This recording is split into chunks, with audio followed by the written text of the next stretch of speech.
funeral is about to begin, sir.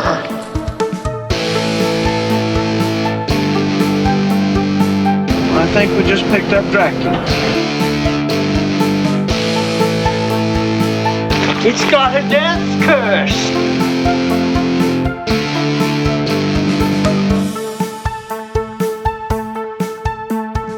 Are they slow moving, Chief?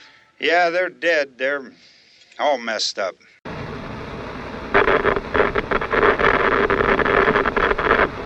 Welcome back to another episode of Never Not Horror. I am Steve Clark. And I am Rich Hansel. And we are back with another deep dive movie review. I believe this is episode, 22? I think so, I think 22. If I'm wrong, I'll just delete this part and we won't talk about what episode number it was. But I believe it's number 22. We just finished up the last two episodes with our Valentine's Day theme. So we had Hard Eyes, Deep Dive, and then we did a remake roulette of My Bloody Valentine. So those were fun episodes, but now we're back to Dealer's Choice, and I was the dealer this time, and I did spill the beans on Quick Cuts last time that today we are going to deep dive House of a Thousand Corpses from 2003. Yes. Rich and I, not to spoil anything, but if you listened last time, you can judge by our reactions. We're both fans of this movie, so we'll see where we end up at the end here. But if you are new to the show, we do our deep dive movie reviews in 4 sections. We open up with our history with the movie, then we will talk about the behind the scenes, fun fact, cast and crew kind of info, and then at that point we will do a full plot walkthrough with spoilers. So if you have not seen the movie, that is where you're going to want to take a time out and go watch the movie, and then come back and hear what we have to say about it. And then at the very end, we will give our official Never Not Horror Howls rating and review.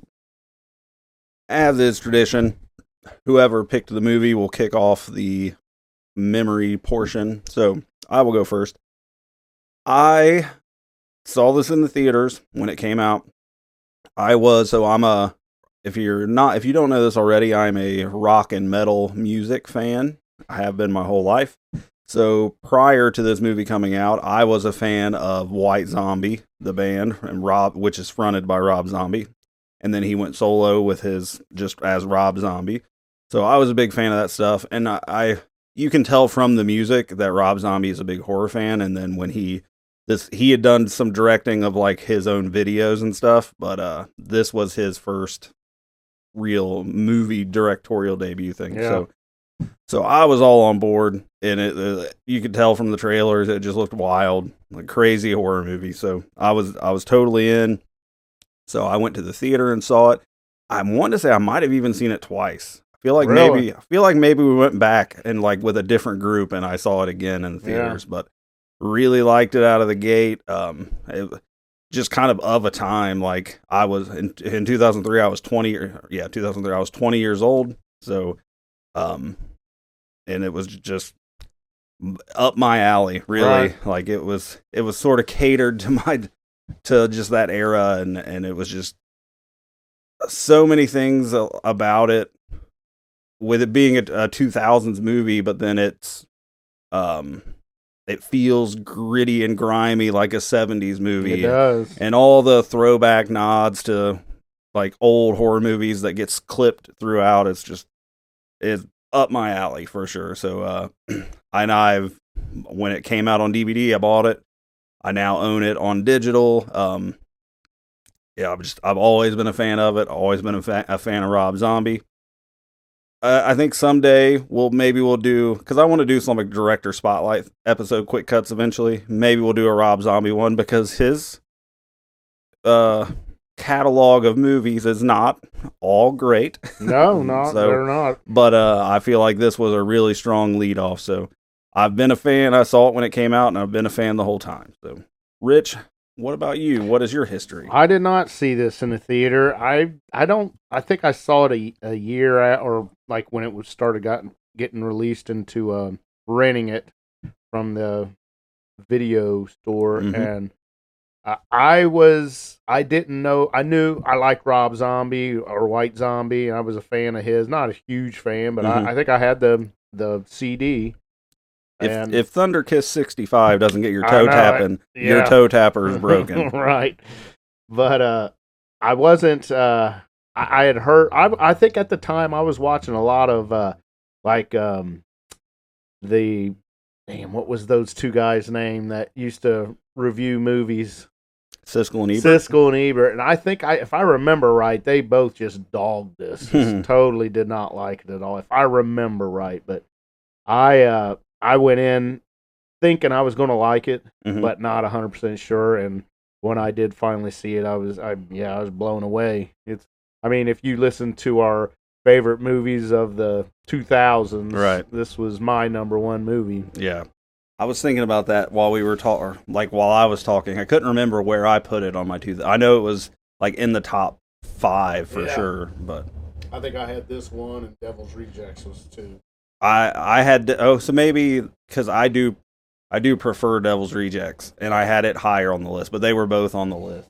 But I did. I fell in love with Captain Spaulding. Yeah, and that was my man. I was him for Halloween, not long after I saw it, and just loved it. I was up in the bathroom putting my makeup on for a Halloween party, and Tina had no idea what I was doing. She thought it was crazy that I'm putting makeup on, and I'm just in the bathroom going to town, and she never come up and checked on me or anything. So when I walked downstairs and had that Captain Spaulding, she was like, "Oh my God!" She was blown away. She's like, "I can't believe how good you look." I've seen pictures of that, and I had a blast with you it. killed it. Yeah, I had a blast with it. I was practicing his voice while I was doing all the makeup and stuff, and it was fun. Great time. Yeah, but I love House of Thousand Corpses, and like I mentioned, it was my number one movie from the 2000s that we did for by the decades. But yeah, and it was definitely in my top list. That and Devil's Rejects were in the top 13 for me. So yeah. All right. Well, we have a lot more to say, but I think it makes sense to shift it on into the cast crew stuff because I was just about to talk about Sid Haig, but let's just give it a minute. So here we go. Let's talk cast and crew.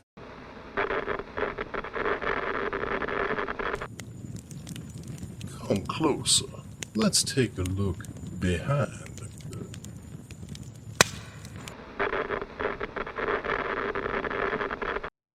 House of a Thousand Corpses, released in 2003, written and directed by Rob Zombie, and it stars a lot of notable people.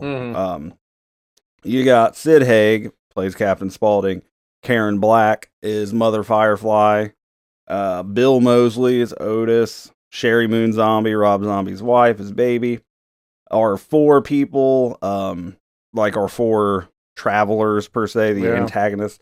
Chris Hardwick, who I knew, I saw this movie when it came out, so I didn't know Chris Hardwick then, but then later on when Walking Dead blew up and they had Talking Dead, the talk show after every episode hosted by Chris Hardwick, it took me a long time to connect the dots because he looks nothing then when he was on the show, and now still I assume he looked nothing like he did in that movie. Yeah, but I didn't Chris know Hardwick. him at all. Until I looked him up today, I had no idea who he was. Yeah. I didn't watch The Walking Dead, so I didn't watch Talking Dead. Yeah, for sure.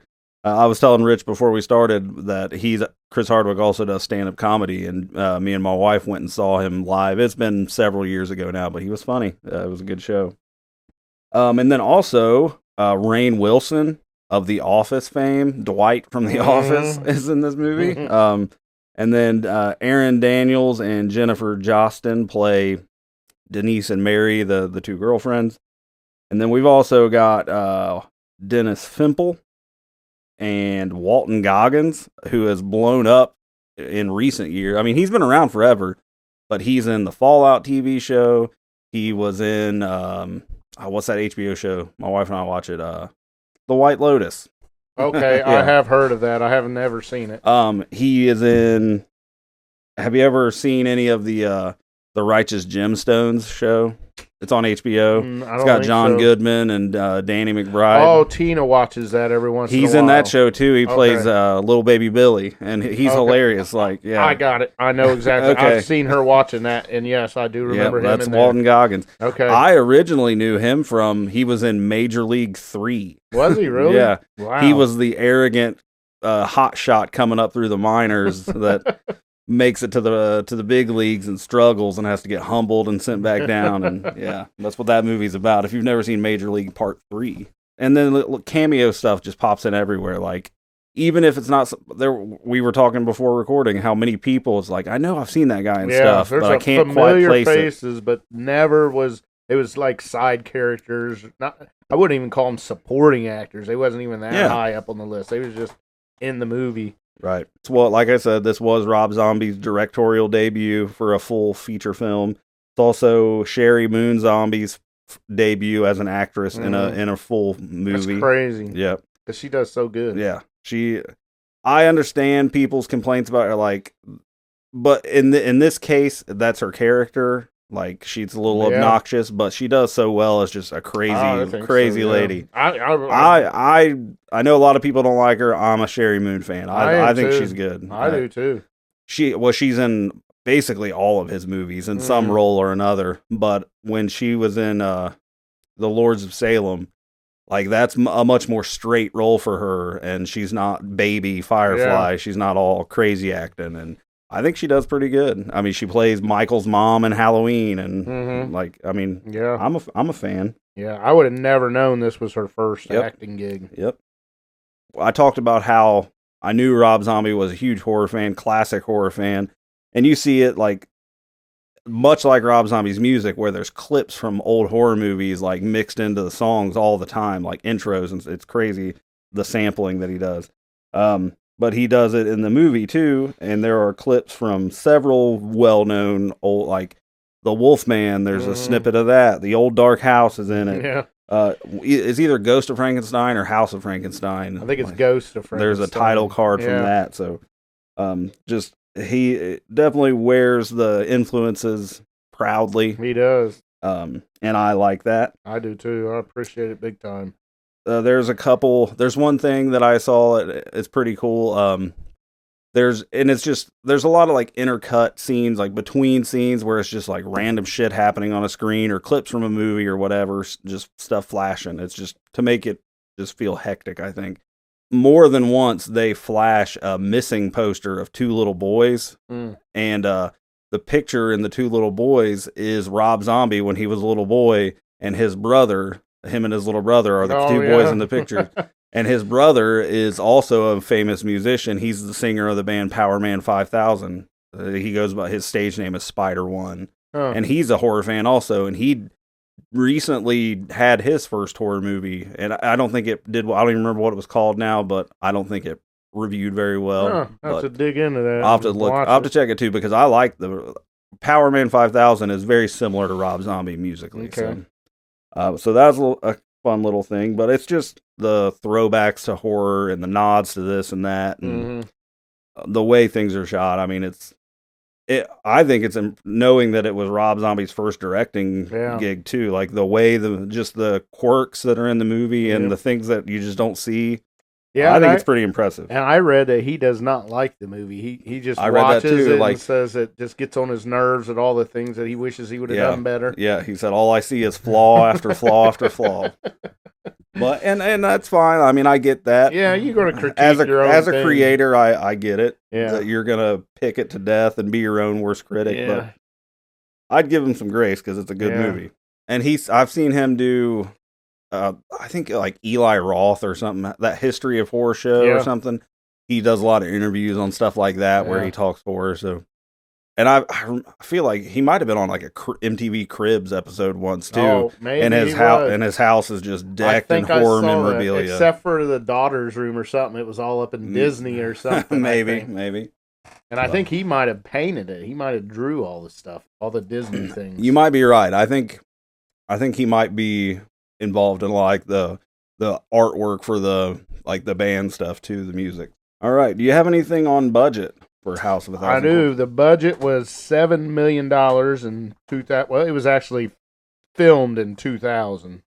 Right, I did see that. Filmed in 2000, but not released till Right. 03. And then the box office in 2003 was 16.8 million. So it doubled its weight. Yeah. Well over doubled. I would expect higher than this, but it's got such a cult following since. It's had to have made tons of money on rentals and memorabilia. And Yeah.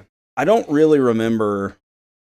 When the movie came out in theaters, I was hyped for it.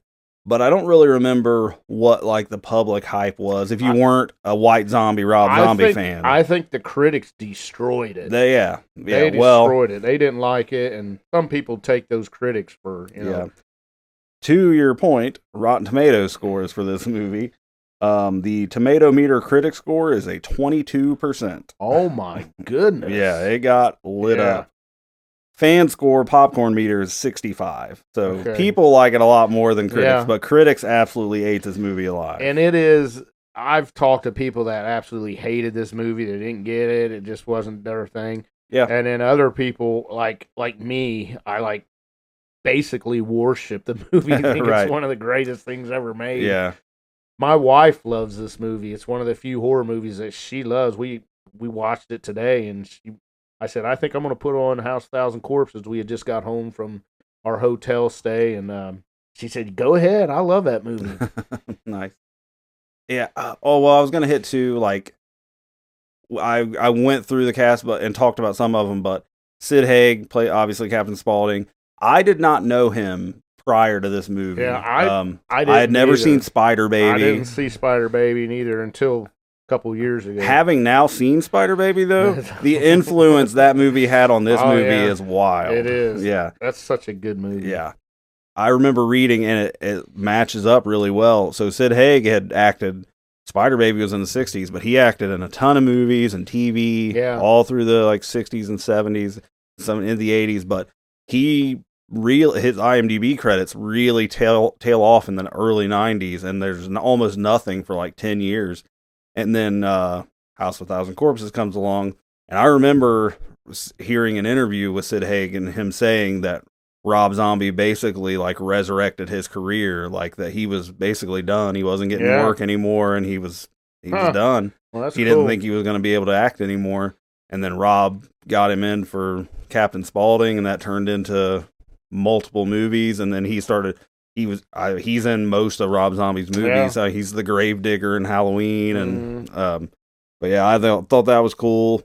This movie basically brought Sid Haig back to the spotlight. That's great. And then Karen Black, you said she was in Burnt Offerings. Burnt Offerings. I've not seen that. I read she was in Trilogy of Terror, which I have not seen. She was in that. We were saying during the train break, she looks like Stifler's mom. And Bill Moseley, Chop Top from Texas Chainsaw 2. He also played Johnny in the remake of Night of the Living Dead. So he wasn't in that very much, but really well-known faces, new faces. The guy that plays Tiny is crazy as all hell. What was he in? Where he had to play a giant or something? I honestly don't know. I can't remember. Didn't have time to read up on him, but I think there was something he played in. But he has some sort of genetic disorder or something that made him huge. But just an absolutely crazy cast. Yeah, Dennis Fimple was on The Creature from Black Lake, 1976. You said you had not seen that. Mm-mm. You need to watch that one time. It's good. It's a really good show. Creature from Black Lake. Yeah, movie. 1976. All right. We got anything else you want to hit on before we get into the walkthrough? I don't think so. All right. Well, in that case, if you have not seen House of 1,000 Corpses, you're going to want to go check that out now. I don't even know if this is streaming anywhere because I owned it. HBO Max has it? Okay. I own it on digital, so I bought the whole Firefly trilogy in a bundle pack that was on sale. So, and I have it on DVD. But Rich says it's on HBO Max, or you can rent it and buy it. Definitely go watch it, and then come back and we'll walk you through.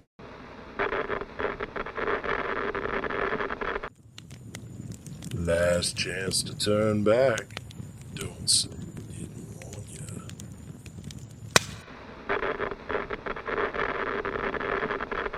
All right, so forewarning here. This is strangely edited movie. So, and I'm not going to hit on all these. So, like, there are clips of things here and there, like intercut transition things almost, and like there will be just flashes and really like stuff that would give you a seizure if you had epilepsy. Like, so I'm not going to hit on that. So we're just going to cruise through it here. But House of a Thousand Corpses opens with clips from old horror movies, and then we get an introduction.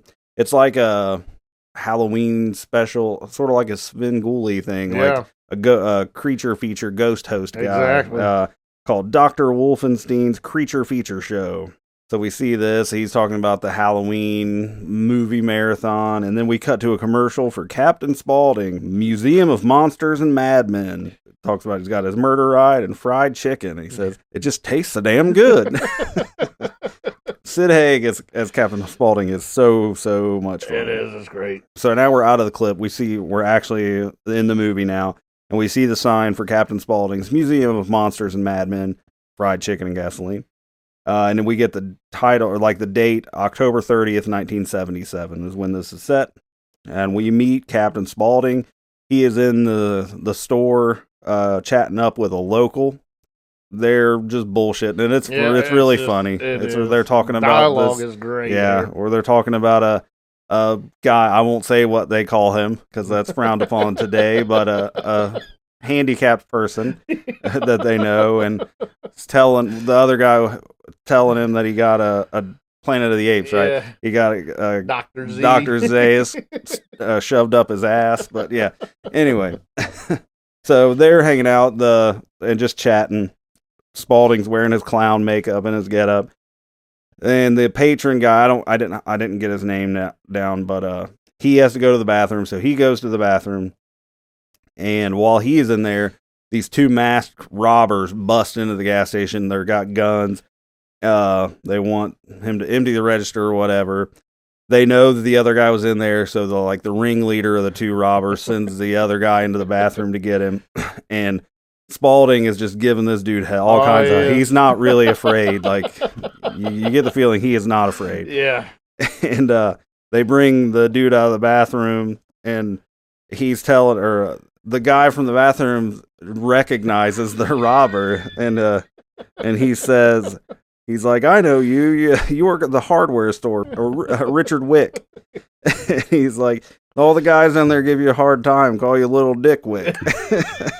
And then he recites this thing like, Little Dick Wick playing with his brick. Don't the smell just make you sick? And that guy rips his mask off, and he's like, don't say that, I hate that. And the other guy's like, put your mask back on. And Spaulding is just cracking up because these two idiots don't know what they're doing. Yeah. The ringleader says, I'm going to give you a count of 10. Give me the drawers or I'm going to blast your brains out. And he's like, 1. And Spaulding's like, fuck your sister. or fuck your mama, fuck your sister. And then right when he's counting through, and then this giant dude in this huge mask comes busting in the front door, which we saw him, I think it's maybe then or maybe later. He's outside like just spinning a sign or something. Yeah. But he works there. They know him. And he comes running in with an axe or something. I think it's a sledgehammer. A sledgehammer. And bashes the one robber. Spaulding shoots the other one. And then he comes around the counter. You see the one who got hit with the sledgehammer. He's bleeding all over. And Spaulding points the gun at him. And he's like, and most of all, fuck you. And he shoots him like 3 times. And the camera goes black. And then and then you hear Spaulding say, motherfucker got blood all over my best clown shoes. And that cues the opening credits. Yeah, greatest cold opening in movie history, in my opinion. It's really good. It is. If you've not seen that, it'll blow you away. It is so good. Dudes picked the wrong fucking gas station to rob. So after the credits, which is just craziness happening on scene, and to note, a lot of the music in this movie is done by Rob Zombie. The theme song, as it were, House of a Thousand Corpses, was on the second Rob Zombie album. There's a song just called House of a Thousand Corpses. Okay. That song. Yeah. All right. So after the credits, we meet our group of 4 travelers, our antagonists for our story. They are driving at night, they find out they're almost out of gas, so they just happen to be right next by. They see a billboard for Captain Spaulding's. They're going to stop there. We learn that they are traveling around and they're writing a book about offbeat roadside attractions. Yep. That crazy stuff you can see when you're traveling the country. Yeah, back roads and Right. stuff. Like the biggest ball of twine in Minnesota and Yeah. shit like that. Yep. So they see the billboard for this being like museum of madmen and murderers and all that. So they're kind of pumped up and they need gas anyway. So they get there. So it's two couples, Bill and Denise, or no, Bill and Mary are together. Jerry and Denise are together. And when they go in, we see Captain Spaulding is mopping up blood. So we are to assume that they have arrived very shortly after the robbery attempt that we just saw. Like he's just wearing a t-shirt now. Yeah, he had to take the Right. bloody clown suit off. Yeah. So they're in there looking around, asking questions. Spaulding kind of freaks him out a little bit, like starts acting like he's offended by their questions because they must think that we're all just backwoods, inbred, and they're getting real nervous, and then he's just fucking with them. So then he takes them, they want to go through the murder ride, so he takes them through there, which it's a cart basically, and the big dude who with the sledgehammer pushes the cart through the ride, while Spaulding stands on the front and narrates everything. But it's like a haunted house ride thing. Like there's just these displays set up with like animatronic people and it's a museum of serial killers basically. The first Ed Gein, Lizzie Borden. One I couldn't tell if he was saying Albert Fisk or Albert Fish. Fish. Okay, see, I assume that's a real one, but it was I don't know that one. That story was crazy. He would kidnap little kids. He was an old man. Kidnap kids. And he did. He'd put the nails in his groin. Yeah. Somehow I'm unfamiliar with that, other than knowing it from this movie. There's a great documentary about it. I'll have to look into that. Albert Fish. Highly recommend it. All right. Then they get to the local legend, Dr. Satan. Yeah. And they talk about eventually he was captured and hung from a tree, but then the next day his body was gone and his body was never found. And you can hear the cries of pain of his victims by the tree and all this stuff. So it's like a local legend thing. And when the ride's over, they come running out. Jerry's loving it. He comes right up. That was so badass, Dr. Satan. That's Chris Hardwick. Yeah. So now they're done there. Denise goes and calls her dad, so we learn that they are on their way to his house, and because of this detour and this going through the ride and everything, they're a little behind. So she's letting him know they're still coming, but they're running behind. And he is a retired police officer. Mm-hmm. She tells him where they are and that they'll be there later. When she's talking to her dad, we get a cut like the TV in his house and that Dr. Wolfenstein's creature feature show is on there. But then we see also a news report about 5 missing cheerleaders, which did you catch that the newscaster is Bill Moseley? No, I didn't. Yeah. Is it really? Yeah, on that, it's like he's only there for 2 seconds, but the news, voice? Well, you see him. Oh, you do? But he's got short hair. He looks like a normal guy. Yeah. But Bill Moseley plays the newscaster talking about the missing cheerleaders. After they're done, Jerry's talking to Spaulding. He really wants to go see this tree, the tree where they hang Dr. Satan. So Spaulding draws him a map, and they drive out to try to find it. So they're driving through the rain, trying to find this tree. The girls are totally against this, but the guys are into it. And then they see a hitchhiker.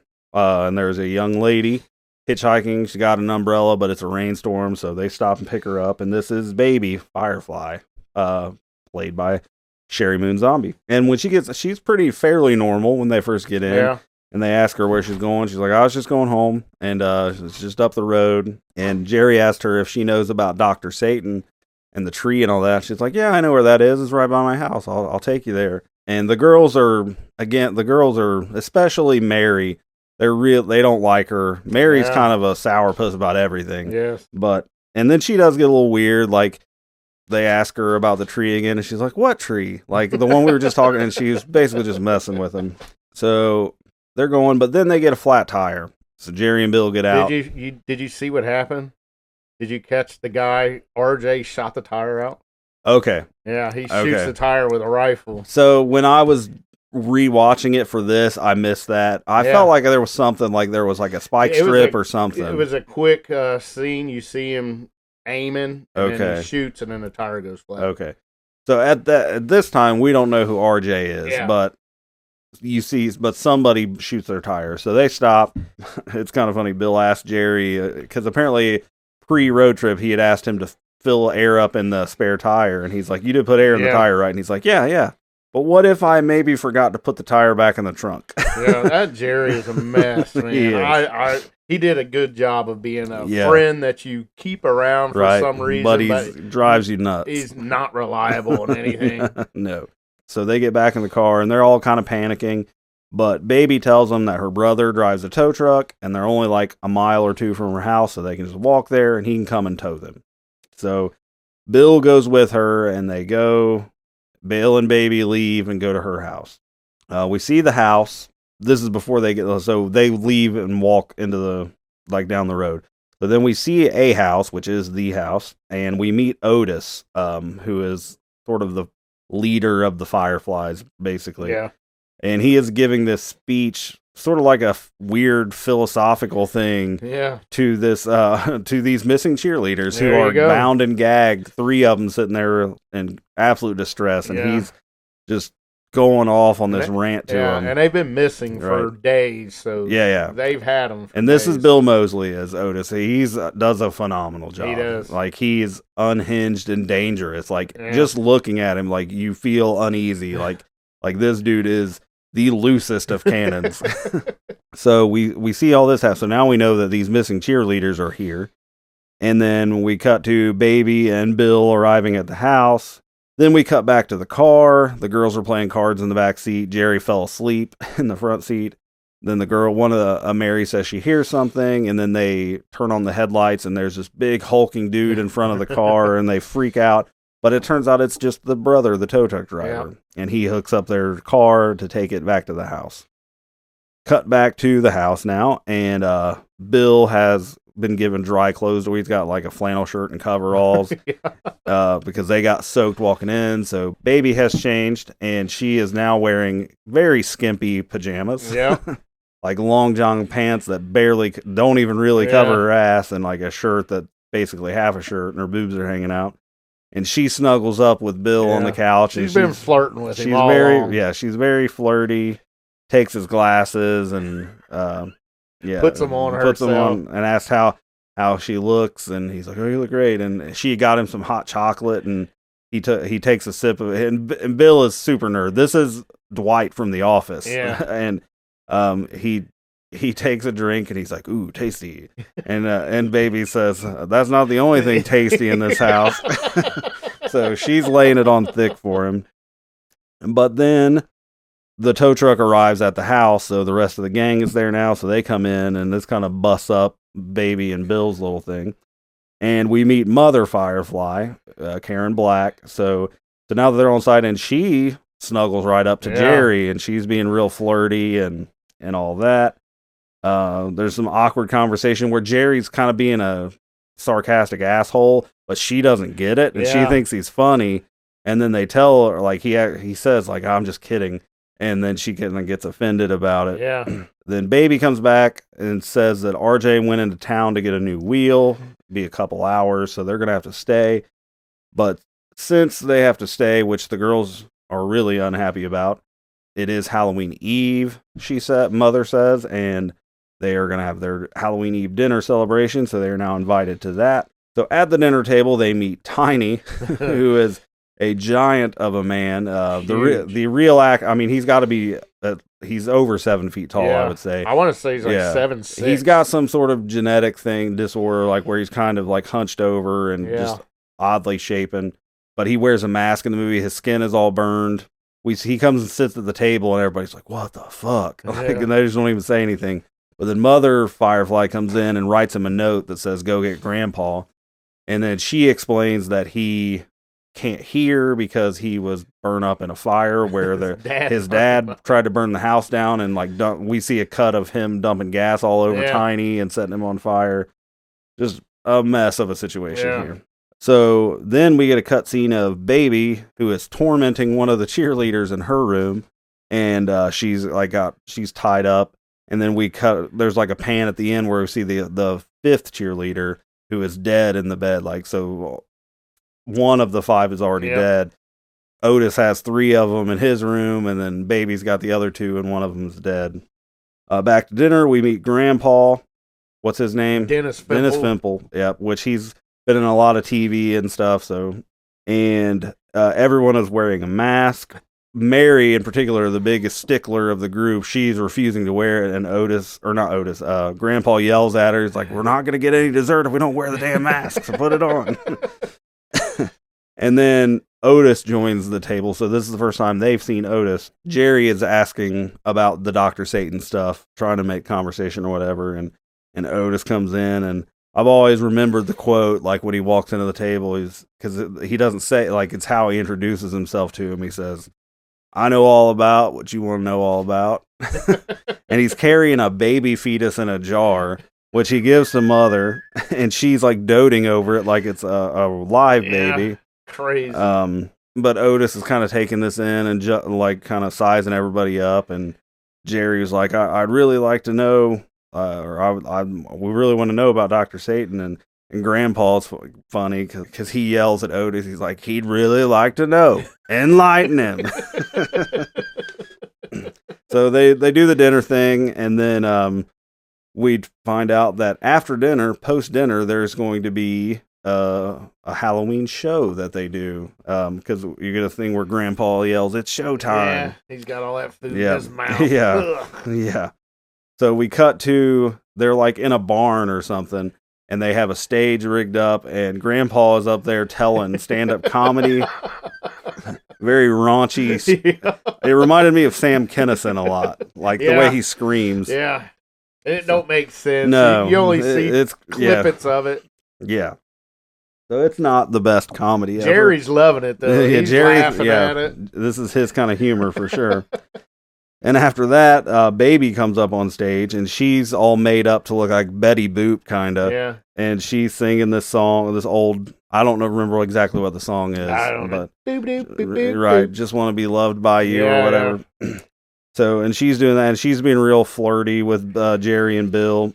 And she gets up and kind of in Bill's face, and she's flirting and kissing at him and stuff. And Mary, Bill's girlfriend, shoves her and knocks her down and calls her a bitch and tells her to stay off. And Baby gets up and pulls a knife, and they're about to go at it, and things are heating. You're gonna cut your tits off.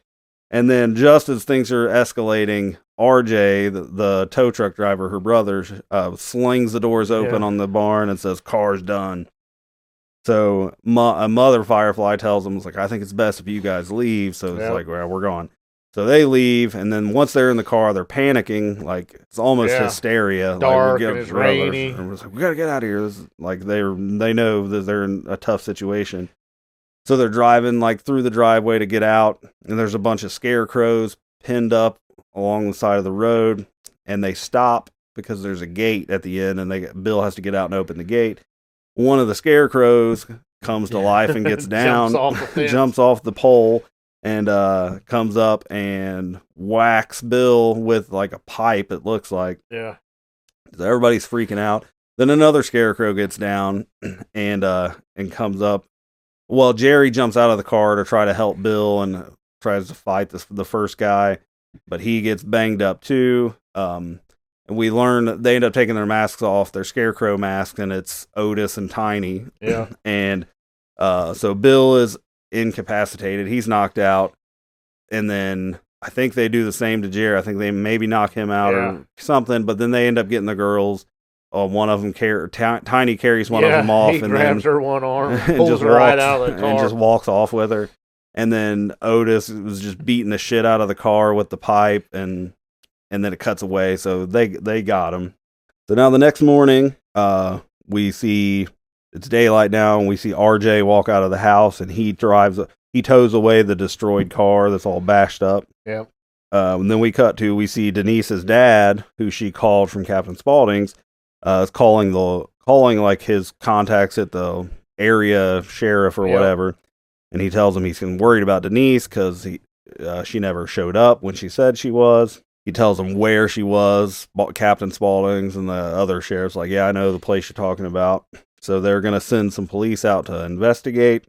Then we're back to the house. We see Otis has Mary tied up, and he's given he does this a lot in the movie, just gives this like rambling philosophical speech about hard work and society and all this shit. Intercut in this and him yelling at her and telling her all this stuff. We get intercut clips of Otis and Baby torturing Bill. And oh yeah, this is brutal. Right, and the song "Brick House" is playing while they're doing it. So you got "She's a Brick House" playing, and they got Bill tied up, and they're just cutting. Otis cuts his hand completely off, and they're just slicing his face, just mutilating Bill. And then we see Otis shows Mary his newest creation because she wants to see Bill. He pulls back this curtain. And he reveals his newest creation, Fish Boy. Oh my gosh, and it's Bill, and he has been like made into like almost like a taxidermied mermaid kind of. That's exactly like he's got a fish body, but his upper half is like melded into it. Oh, it's brutal. And it's rough. So she flips out. Yeah, screams and crying. Then we see. Then he kisses Mary. Oh yeah, and she's all tied up, and he's just like rubbing his face on her after he showed her Fish Boy. So then we cut to Captain Spaulding's museum again, and the cops have shown up. They show Spaulding a picture of Denise and ask if he's seen her. He's like, yeah, she was here with her friends. And he's being smartass to the cops, and they're kind of giving it right back, but he tells the cops that he gave them directions to the tree, so the cops make him give him the same directions. So now we cut to Denise. She wakes up, and she is tied to a bed and made up to look like a doll. Her face is painted white. Yeah. She's wearing like almost like an Annabelle outfit kind of thing. Almost like Alice in Wonderland. Yeah, that's accurate. Tiny comes downstairs, so we figure out she's kind of in a basement. Tiny comes down with a tray of cereal. And he tries to give her a little bit, but she won't take it. So he just starts eating slow, which he's a loud eater. Gross. He's slurping a cereal down. And Tiny doesn't talk or anything at any point in the movie. But she starts begging him, like, please let me go. And he immediately lets her go. Like she says it a couple times, and he reaches over and unstraps her arm, and he's still eating his cereal. And she's like, thank you. Yeah. And then she gets up and she's like, I'm just gonna go home now. And he waved he gives her this Rich just did it, and he holds his hands up and just waves his fingers like a at baby her. Yeah, right. And she's like backing away, like she can't believe he's really letting her go. Because I don't think Tiny really cares. No, like he's simple-minded and he's just whatever. Can't talk here, right? Anything. Yeah. So she's backing away, and then as she starts to go up the stairs, Otis busts into the room and catches her, and he throws her into a cage in the basement. And then the 3 cheerleaders from earlier just pop up like they were like a pile of cloths and clothes and stuff, and they swarm out of it and kind of like swarm her. Yeah. Very weird, like just unsettling stuff. Mm-hmm. Then we see Baby in her room, and she has Jerry tied up, and she's got scissors. She cuts some of his hair off and shoves it in his mouth. And then she basically is like going to play a game with him. She's like, who is my favorite movie star? And he guesses Marilyn Monroe, and she considers for a second. Yeah. And she says, nope, it's Betty Davis. And so he loses, and she scalps him with the blade. So that's rough. So they're just being tortured. Yeah. So then we're back to the cops, and the cops have found the car, and it's all busted up. And they open up the trunk, and there is a naked dead woman in the trunk, which I wasn't totally sure who this girl was. It's a cheerleader. It's one of the cheerleaders? Yep. Okay. Yep. That made the most sense, but I wasn't, because you don't really... Right. They never talk or anything, so you don't really get to... I think he might say it's one of the missing girls. Or something. Okay. But she's got something carved in her body. It says trick or treat, or treat or trick or something. Yeah, something like that. After that, we're back to the house. We see Otis and Grandpa. Jerry is like strung up on the wall, and he's got no hair left. Like he's just been mangled by Baby.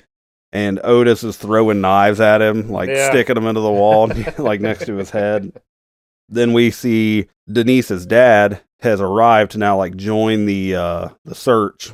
So he meets up with the cops at a gas station or something. I think they're going to go together to the Firefly house. So we see Mother Firefly warns Otis and Grandpa that the cops are there.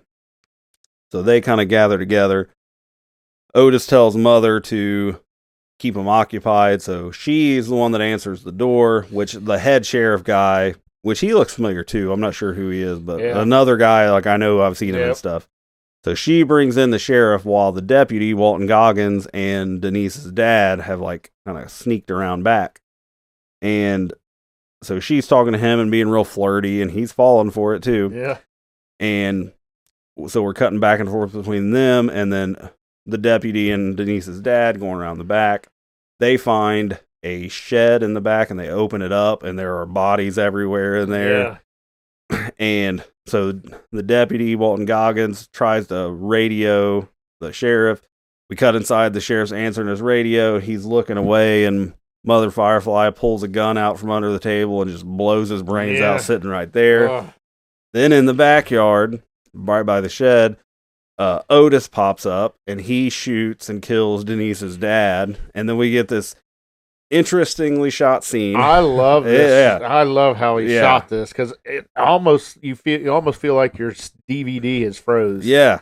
So he's got the deputy Walton Goggins, and he makes him get down on his knees, and he's holding the gun right to his head, and the camera pans way out, and it just stops and freezes. It's a good 15 seconds for sure of just nothing. And then, like you said, it's almost like it's paused or something. And then finally, he shoots him and kills him.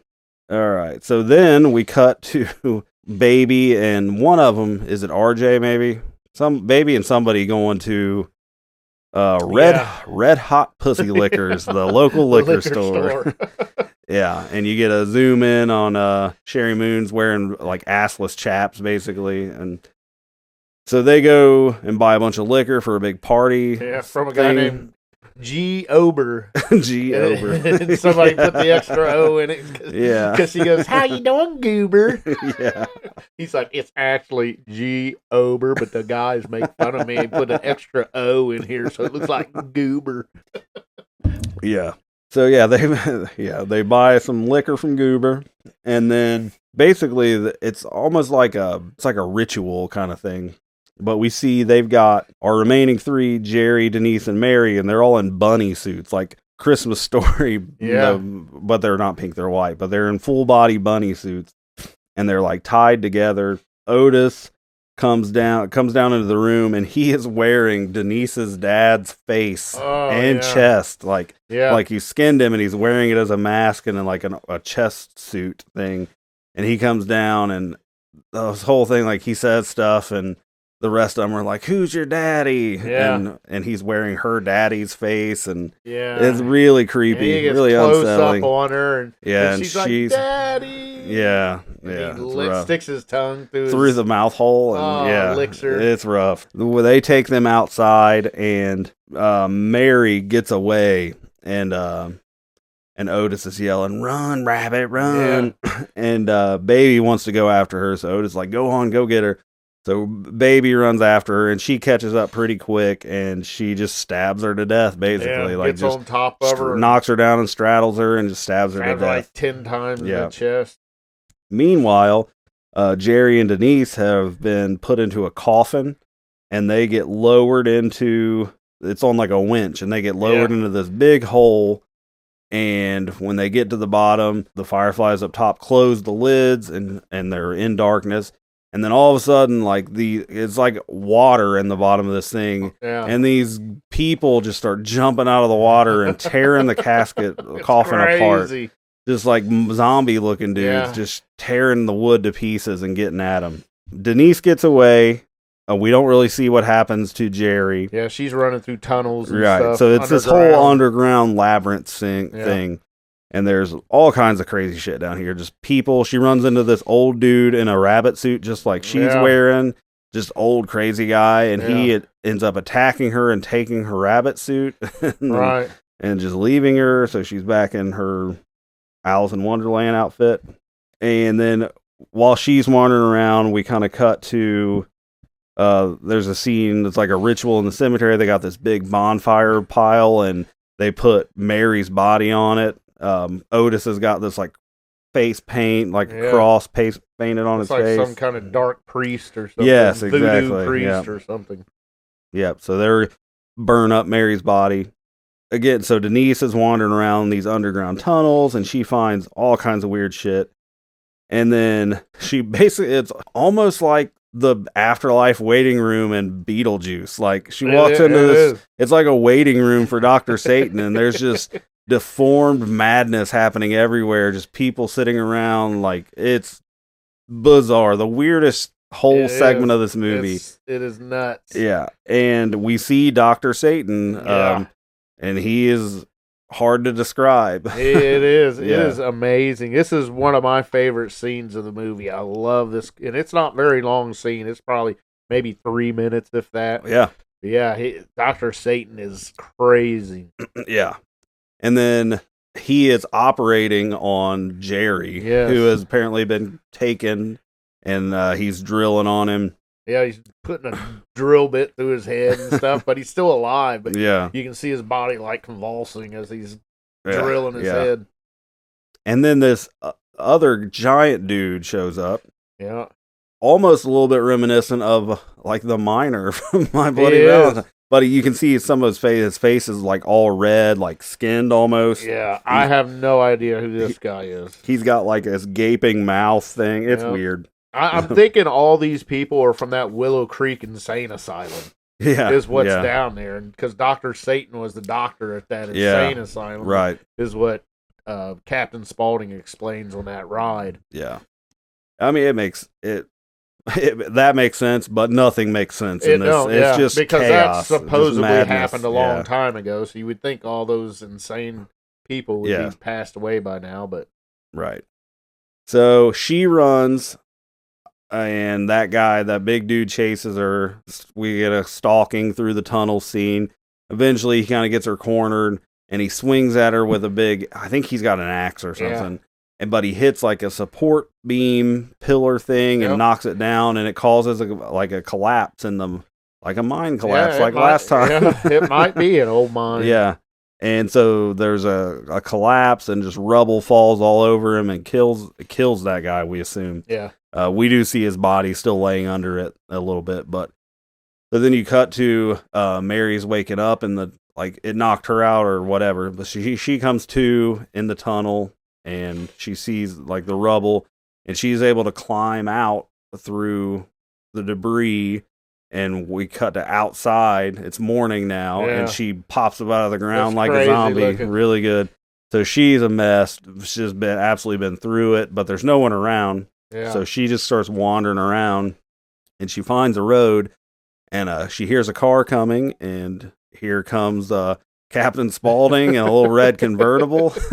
And he stops, and she just gets in the car with him, and he's like, what the hell happened to you?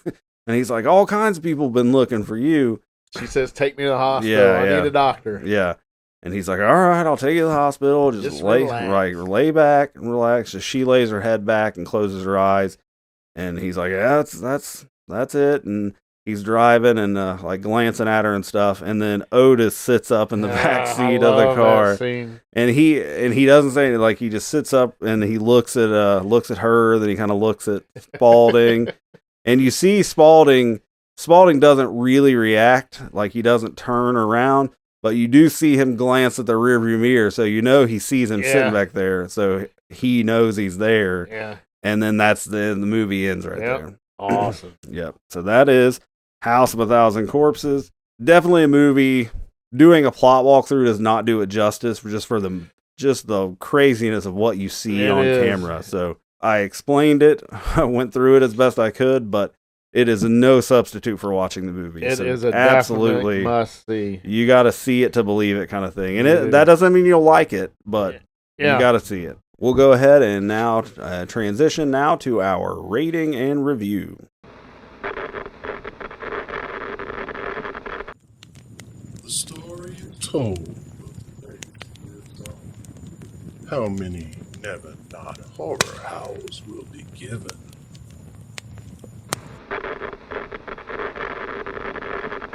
All right, I will go first since this was my pick. Like I've said it several times, I was a fan of this movie right out of the gate. Watching it, it had been a minute since I'd seen it. I mean, I've seen this movie a bunch of times, but I probably hadn't revisited it. I don't know. It's been at least 5-6 years probably since I've last seen it. Yeah, it's been a while, but my feelings for it haven't changed. And in fact, like I think rewatching it like just reminded me how much I like it. It wasn't a deal where like, oh, it wasn't as good as I remembered. Like it still hits on everything I remember. Not for everybody, I get that. It's more, I mean, it's very weird. This isn't a typical horror movie, or like the story is there. It's just the way it's presented, the filming, like cinematography and the clips and everything make it feel, it's very unique, but I totally understand that it's not for everybody. It's not a movie that I would recommend for everybody. Like, it takes a particular kind of horror fan, I think, to enjoy it. But just great cast, crazy gore, crazy imagery, great music. Like, I love everything about it. We talked when we did our top 13 of the 2000s, I ranked The Devil's Rejects higher than House of a Thousand Corpses. I do prefer that movie, but House of a Thousand Corpses is right up there. I don't really have anything negative to say about it. It's a movie I really like. It's not, like I just said, it's not a movie I revisit all the time. Definitely a big fan of it. It kicked off Rob Zombie as a director, and there are several Rob Zombie directed movies that I really like. So, all that said, I give House of a Thousand Corpses 4 out of 5 howls. Nice. 4 out of 5. Very good. 4 out of 5. Rich, how about you, sir? Which I'm gonna guess you're going higher than a 4 because this was your number one movie from the 2000s. Yeah, I love everything about it. Like you said, the music is great. He has, I think Rob Zombie has a special talent at placing obscure music. Maybe I shouldn't say obscure, but music and songs that does not fit to that scene, but it works. Yeah, it works, and I long for it. I love seeing that when he makes movies. He just has this knack for picking the right song that you would not think would be the right song, but it works. Like Brick House. Like Brick House, yeah. Yeah. Or when Otis executes that cop there, because there is a whole song. As soon as they open that, I can't remember what song it is. I can't either. Is it Buck Owens or something, maybe? But, and that whole scene, there's no dialogue. It's just the music playing. Like when Mother shoots the sheriff, and then all the stuff with Otis. Motion, and it's just crazy. Yeah, so he has a knack of picking music and songs to put in particular spots in his movie. The cast, if they tried to remake this movie, it would never work. I don't think it would ever work because this is the perfect cast. I don't think you could get one actor nowadays to take the place of any actor that he's got. I think it was perfect. Yeah. Absolutely perfect. I mean, it's kind of like trying to replace Dwight Fry as Renfield. You're not going to do it. I mean, you can try, but it's never going to be as good. And that is especially Captain Spaulding and Otis Driftwood. Those two are great in this. Yeah. And like you said, even Sherry Moon Zombie, she does an awesome job. Mm-hmm. I think she does great. And I really hadn't ever heard that people don't like her. That she gets aggravated or something. People aren't. A lot of people I've heard are not fans of her acting. I would never guess that she never even dabbled in acting before this. I mean, she had been in music videos for Rob Zombie. That was it. Yeah. I mean, because I think she does great.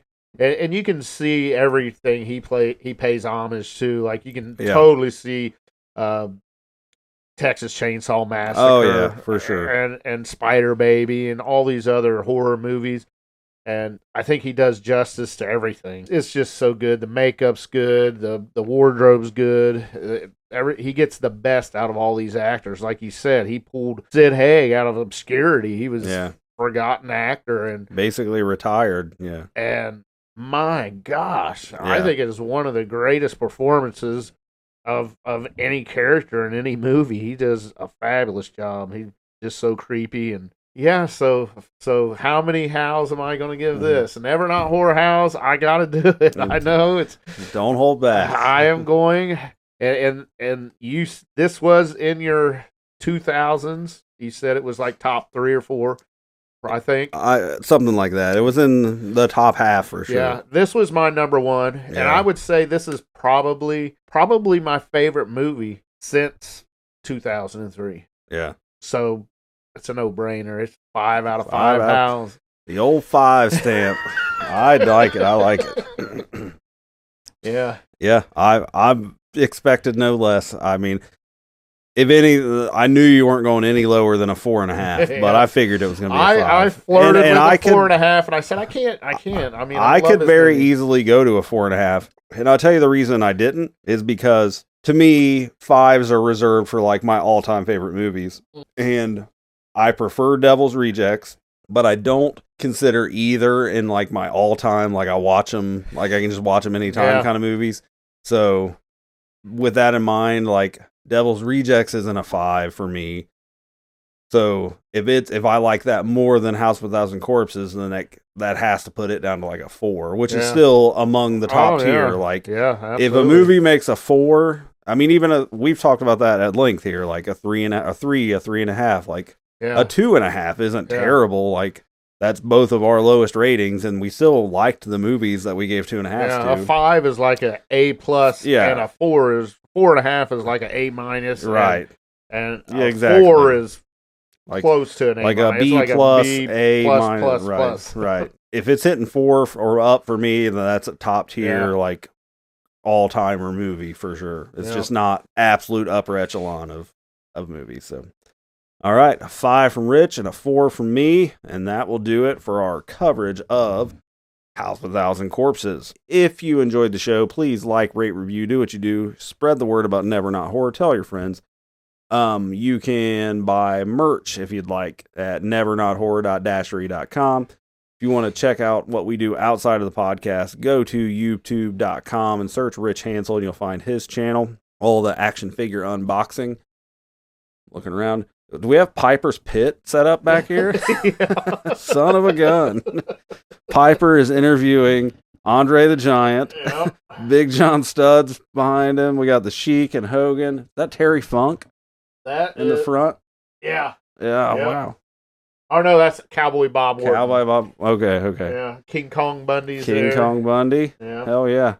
See, this is the kind of stuff you get wrestling, G.I. Joe, whatever. That's what you get on Richie's channel. So go to YouTube and check that out. If you want to follow my books, check out my book stuff, steveclarkbooks.com.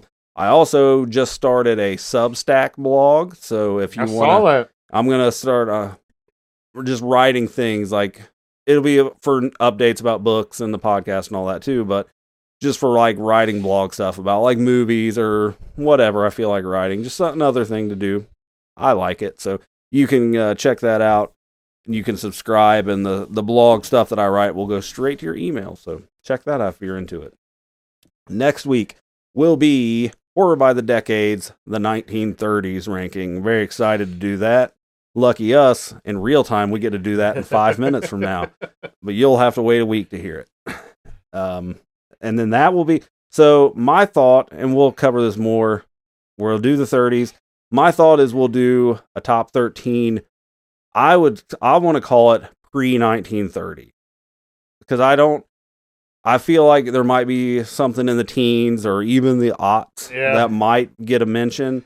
But I don't want to we can't do a whole 13 for each one. So I say, if there's something from 1919 that you actually like, let's just include it here. That's a good idea. So that'll be the last of the... And I still don't know if I'll get 13. I don't either. Maybe we don't. Maybe we'll just cap it at whatever we got. Or maybe it's just like... I mean, I'm going to give it my diligence and try. But, so we'll do that.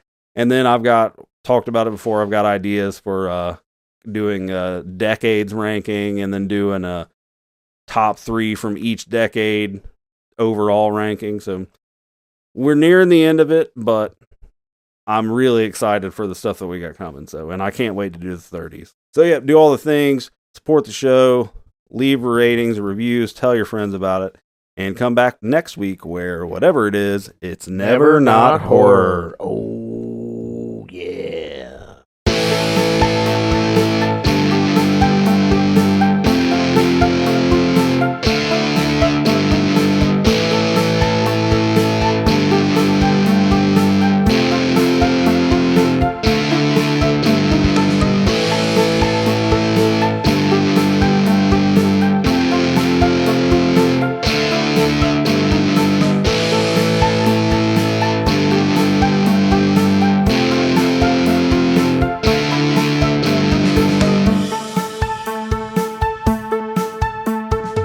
Are they slow moving, Chief? Yeah, they're dead. They're all messed up.